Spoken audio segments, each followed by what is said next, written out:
Les cybercriminels n'ont jamais été aussi efficaces dans leurs attaques. Pour se protéger, les pare-feux nouvelle génération offrent des protections efficaces par rapport à la complexité et la précision des attaques.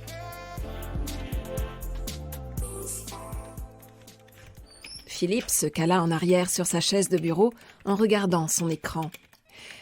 Il sourit et se rappela sa rencontre avec Bernard B.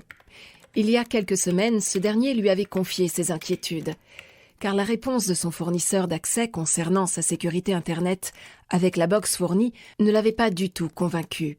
Si toutes les entreprises sont des cibles, celle de Bernard B abrite des savoir-faire technologiques et une valeur commerciale importante qui font de son entreprise une cible de choix pour le vol de données. Bernard B a confié la sécurité de son système à NetWalker et Philippe a mis en place cet après-midi le nouvel accès Internet et le firewall SonicWall. Comme chaque fois, à la fin de l'installation, il fait un tour du propriétaire avec Bernard B pour lui montrer les protections mises en place et lui faire comprendre pourquoi il a déployé cette architecture pour son entreprise. Côté Wi-Fi d'abord, avec des réseaux séparés pour les salariés, les visiteurs et les dispositifs IoT, comme les climatiseurs, tout juste installés dans les bureaux.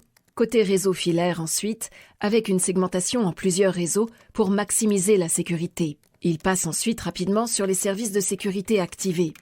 Antivirus, anti-spyware, prévention des intrusions, blocage par géolocalisation d'IP, protection contre les botnets, contrôle des applications, filtrage de contenu, le contrôle des pièces jointes et enfin, décryptage SSL pour bloquer les menaces scriptées. À chaque étape, il répond aux questions de Bernard. Enfin, comme à son habitude, il termine sa présentation en ouvrant le journal des menaces bloquées. Sans surprise, juste quelques heures après avoir installé la nouvelle connexion Internet, le firewall a déjà bloqué de multiples tentatives d'intrusion provenant de Chine, de Corée et de Russie, ce qui laisse un instant Bernard sans voix. Philippe lui confirme que cela est l'œuvre de botnets, ces millions de PC qui parcourent le web à la recherche de sites à infiltrer pour y dérober un maximum de données. Philippe rappelle ensuite à Bernard que la mise en place du firewall participe également au respect des obligations des entreprises au regard du RGPD. Mais écoutons Carole Roger, spécialiste des questions juridiques autour de la protection des données, nous en dire un peu plus. Bonjour Carole Roger, juriste à Albi chez CR Conseil, spécialiste en protection des données personnelles et certifié DPO. Pouvez-vous en premier lieu nous rappeler brièvement ce qu'est le RGPD ? Oui, bien sûr. Alors, le RGPD, c'est le règlement général de la protection des données personnelles. Ce règlement est entré en vigueur le 25 mai 2018 et a pour objectif de protéger la vie privée du citoyen et donc de ses données personnelles.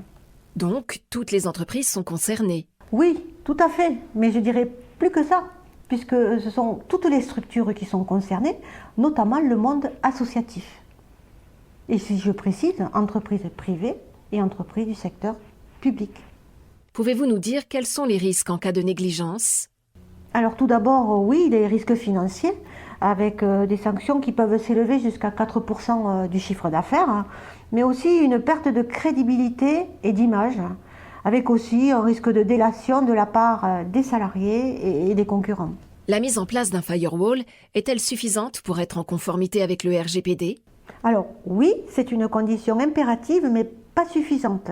D'autres actions à prendre sont indispensables, telles que les antivirus ou la mise à jour de logiciels de façon régulière. Pour finir, quelles sont les données concernées ? Alors contrairement à une idée reçue, c'est pas simplement le nom, le prénom, l'adresse, mais c'est aussi les informations bancaires, la carte vitale, les plaques d'immatriculation de nos véhicules, les adresses IP, les images de caméras de surveillance, les badges d'entreprise et finalement tout ce qui permet d'identifier directement ou indirectement une personne.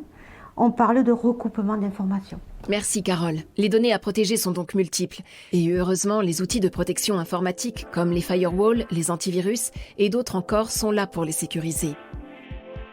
Rappelez-vous, la menace est sans limite. Protégez-vous.